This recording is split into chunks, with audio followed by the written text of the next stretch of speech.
Kulin Lalbhai, Vice Chairman of Arvind Fashion, outlines business plans of his company in view of looming US tariff threats. What has he said? Listen in. On the tariff side, it's too early to say. But one of the silver linings is that with the bilateral discussions, for the first time, we're opening up a dialogue with the US on trade.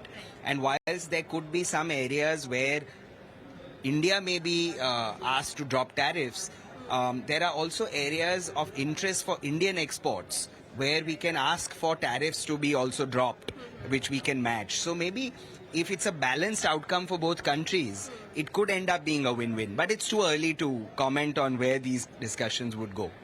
Of course. Now, speaking more specifically about Arvind Fashions, last couple of quarters, although revenues grew a little on the higher single-digit numbers, the profits performed much better. So, what strategies were put in place, and will we see a continuation of a similar trend in the next few quarters? Yes, last 3 years we have been working on a very clear strategy to say we have focused all our energies on scaling up 5 brands.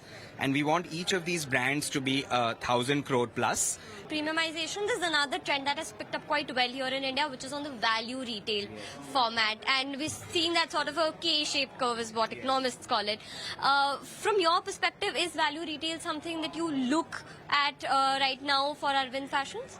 See, we feel that every company should focus on core competency. Okay. Our competency is to create beautiful, differentiated, innovative, aspirational product and put storytelling around it. So we have chosen to go more on the differentiation side of things rather than the value side of things. And we want to lean even more into that. So we want to focus on where we believe we have strong capabilities and a right to win. Another question I wanted to ask you was, we're seeing for a couple of years now that summers have started to arrive much earlier.